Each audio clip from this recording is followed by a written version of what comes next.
warahmatullahi wabarakatuh. Perkenalkan, saya Foni Perlinda, calon guru penggerak Angkatan 9 dari Kota Payakumbuh. Pada kesempatan kali ini, saya akan melakukan wawancara dengan dua kepala sekolah, yaitu Kepala Sekolah SD Negeri 57 Payakumbuh dan SD Negeri 06 Kota Payakumbuh. Berikut videonya.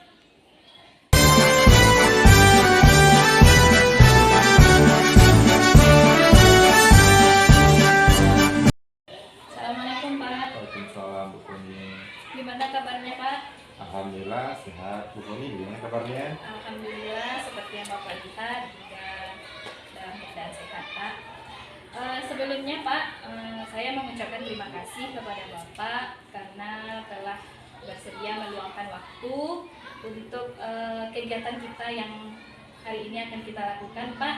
Yang mana tujuan saya datang kemari adalah untuk melakukan wawancara dengan Bapak selaku pimpinan di sekolah ini.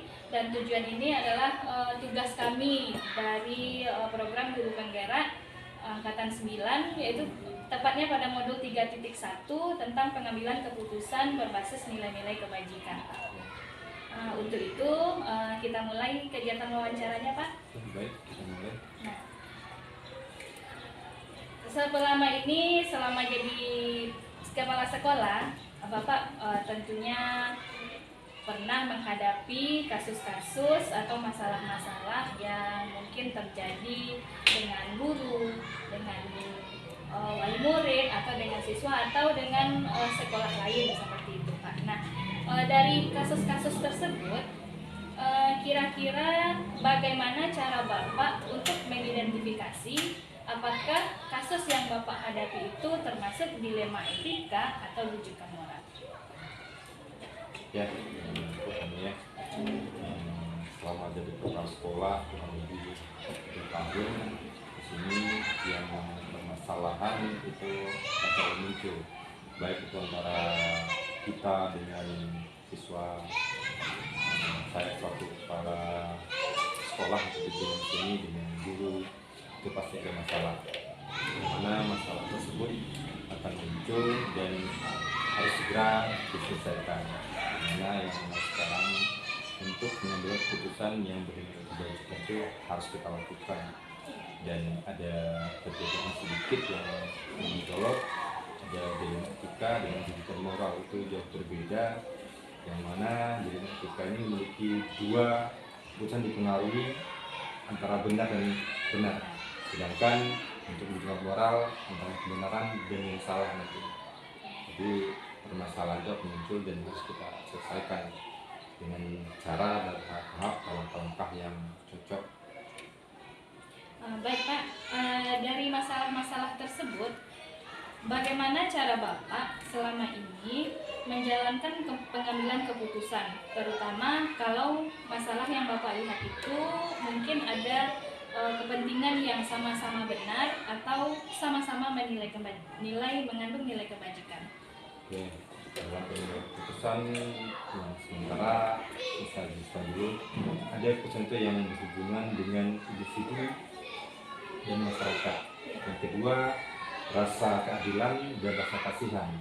Yang ketiga, ada dipengaruhi juga oleh apakah keputusan itu dalam jangka pendek atau jangka panjang, serta nanti kebenaran itu berlawanan dengan kesetiaan nanti.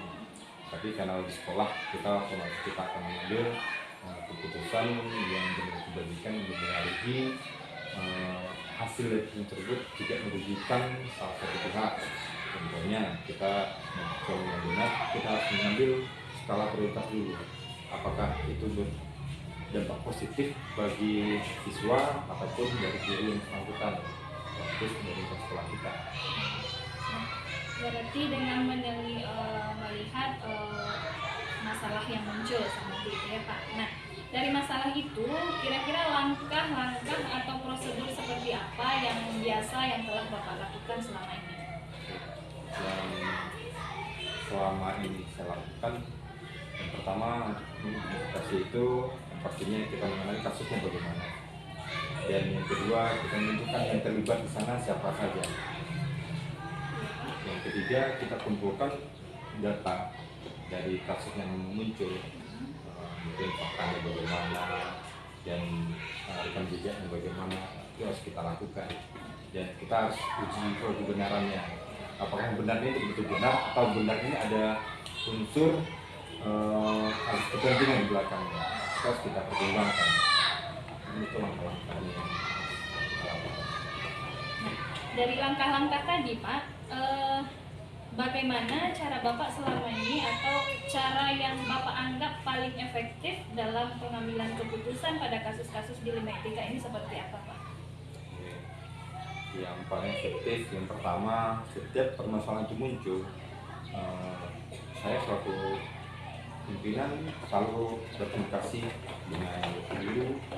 Kalau seandainya permasalahan itu muncul dari murid atau antara murid dengan guru, dan kalau seandainya masalah itu terjadi antara sesama guru, kita tetap mengkondisikan dengan arti kata, kita mengambil keputusan melalui rapat, dan kita tetap menggunakan atau mengambil keputusan dengan skala prioritas yang mana kedua belah pihak atau antara benar dengan benar yang kita katakan tadi itu adalah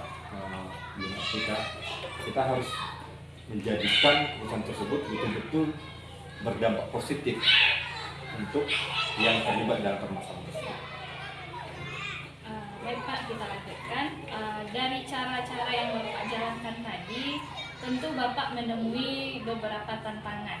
Nah, tantangan yang paling Bapak temui selama ini dalam pengambilan keputusan dalam kasus-kasus tersebut apa? Oke, pertanyaan bagus ya. Jadi untuk mengambil keputusan yang dikatakan hal yang benar dengan yang benar ini, yang sama-sama berdampak positif sebenarnya, ini kita selalu lakukan rapat dan kita selalu berkomunikasi dengan guru-guru, termasuk yang paling dominan atau kita berkomunikasi dengan guru senior, itu tidak senior dari segi usia tapi senior dari segi pengalaman di sekolah, dan kita setelah berkomunikasi tersebut di sana akan muncul nanti kedua keputusan itu benar, sama-sama benar, tetapi yang menyampaikan keputusannya selalu ngotot dan ingin mempertahankan keputusannya. Makanya di sana kita harus bisa memilih dan memilah mana keputusan yang presentasinya lebih bagus. Kalau kita gunakan kata tadi skala prioritas tadi, jadi mana yang lebih presentasi lebih memungkinkan untuk kita menentukan dan bisa diterima oleh semua pihak, khususnya di lingkungan sekolah kita. Nah, untuk penyelesaian masalah yang muncul tersebut, apakah selama ini Bapak mempunyai jadwal atau waktu tertentu dalam penyelesaian kasus dilema etika? Atau Bapak langsung menyelesaikannya ketika menemui sebuah masalah? Kalau iya, bentuk dan prosedurnya seperti apa?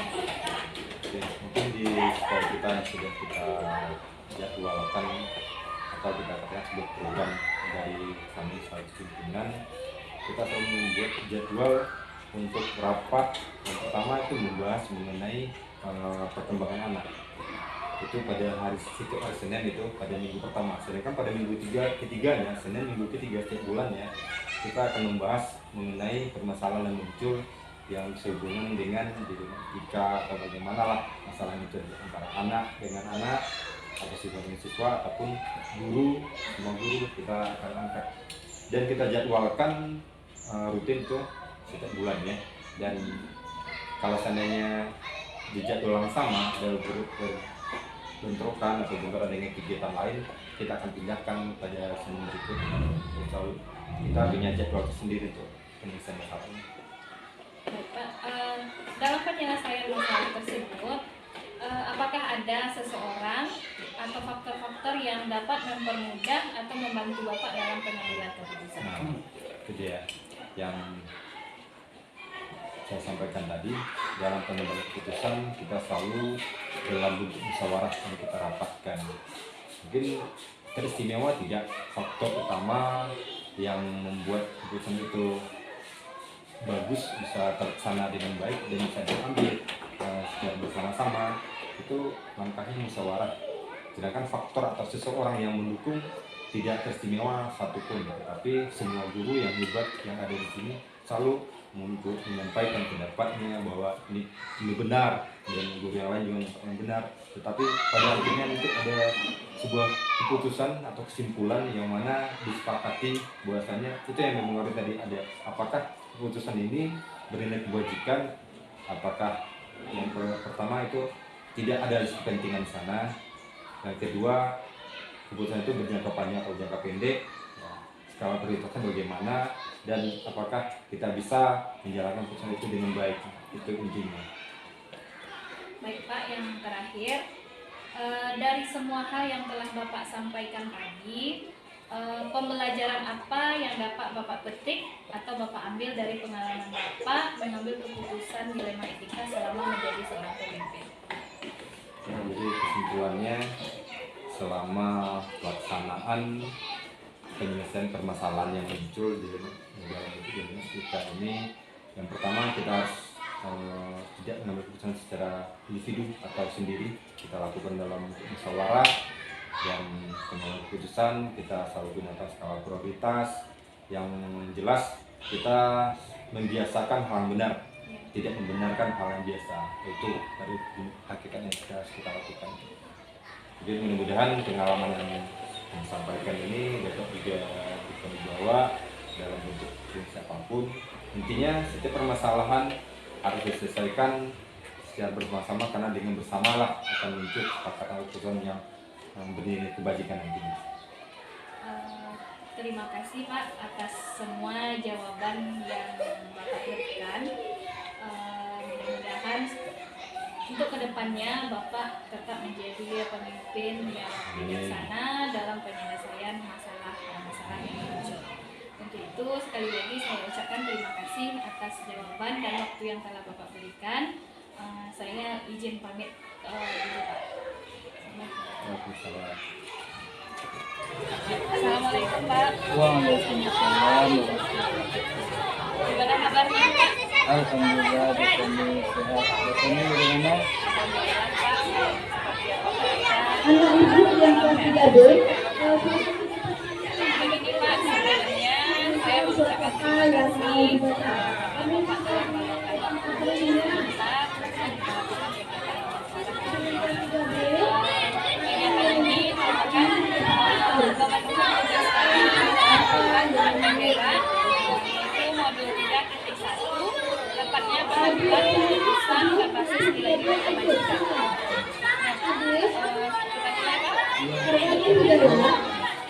Pertanyaan pertama Pak, selama ini bagaimana cara Bapak dapat mengidentifikasi atau membedakan apakah kasus yang pernah Bapak alami itu merupakan dilema etika atau rujukan moral? Terima kasih Bu Tony, saya coba jawab ya. Karena untuk yang dilema etika itu, kadang kan kita dihadapkan pada keputusan yang benar dan dengan benar, dan ada lagi kasus yang didikan moral. Untuk berikutnya Pak, selama ini bagaimana Bapak menjalankan keputusan terhadap kasus-kasus di mana mungkin ada kepentingan yang sama-sama benar atau sama-sama mengandung nilai kebajikan? Langkah pertama untuk mengambil keputusan itu, saya mempelajari dulu informasinya tentang kasus itu. Apabila permasalahan tersebut bisa saya selesaikan sendiri, kita selesaikan sendiri. Apabila kasus itu lebih besar dan harus mendapatkan masukan dari teman-teman, maka kita diskusikan dulu dengan teman-teman. Kemudian kita mengumpulkan teman-teman bagaimana mungkin beliau-beliau itu memberikan saran atau masukan tentang kasus tersebut. Nah, dari pertemuan itu nanti kita bisa menyimpulkan keputusan terbaik untuk bisa kita ambil untuk keputusan yang baik. Kita musyawarah ya Pak ya. Pertanyaan berikutnya Pak, langkah-langkah atau prosedur apa yang biasa Bapak lakukan dalam mengambil keputusan selama Bapak menjadi kepala sekolah? Baik, Bu Tony. Saya pelajari dulu kasusnya. Setelah kasus itu didiskusikan, kita ambil kesepakatan, maka kita bisa mengambil suatu keputusan yang baik. Berikutnya Pak, Ya, Bu. dari langkah-langkah yang telah Bapak lakukan, hal apa saja yang selama ini Bapak anggap cara yang paling efektif dalam pengambilan keputusan pada kasus-kasus penyelesaian? Caranya ada dua begini. Yang pertama personal, yang kedua kita minta masukan dari teman-teman. Mungkin ada pendapat yang disampaikan oleh teman-teman. Kalau mempunyai cara, tentu kemungkinan Bapak menghadapi tantangan seperti yang kita lakukan. Jadi tantangannya mungkin mempertimbangkan akibat dari keputusan yang kita ambil. Apakah nanti akan diterima atau tidak. Selanjutnya Pak, dalam mengambil keputusan, apakah Bapak mempunyai jadwal atau waktu tertentu dalam menyelesaikan masalah? Baik Bu Tani, kalau saya sendiri secara pribadi menyelesaikan suatu kasus harus tepat waktu dan akurat. Istilahnya itu jadi waktu harus cepat, batas waktunya dalam cepat dan cepat tapi akurat. Namun sudah mempertimbangkan hal sebelumnya tadi sudah diidentifikasi terlebih dahulu. Pertanyaan selanjutnya Pak, apakah ada selama ini seseorang atau faktor-faktor yang mempermudah atau membantu Bapak dalam pengambilan keputusan yang pernah Bapak alami? Baik Bu Tani, ada faktor yang membantu saya mengerjakan penelitian itu faktor yang pertama itu dari rekan-rekan saya. Misalnya keputusannya kurang kuat, saya nanti akan bermusyawarah dengan rekan-rekan tersebut.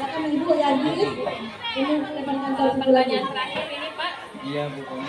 dari semua yang telah Bapak sampaikan tadi, pembelajaran apa yang dapat Bapak petik atau Bapak ambil dari pengalaman Bapak mengambil keputusan bersama itu? Baik Bu Tani. Kesimpulan dari beberapa pertanyaan itu, yang terpenting kita sebagai kepala sekolah, yang pertama adalah komunikasi dengan semua bidang kita, terutama teman-teman guru dan pegawai kita, guna untuk memperlancar komunikasi itu. Kalau kita sudah lancar dengan komunikasi dengan semua pihak, tentu permasalahan tidak diselesaikan. Pasti bisa diselesaikan. Ya, kolaborasi ya Pak. Ya, kolaborasi yang benar. Baik Pak, karena pertanyaannya sudah habis, jadi terima kasih sekali lagi atas waktu yang telah Bapak sediakan. Mudah-mudahan kedepannya Bapak menjadi kepala sekolah yang lebih bijak lagi. Amin. Terima kasih Pak. Sama-sama. Untuk kelas 1 yang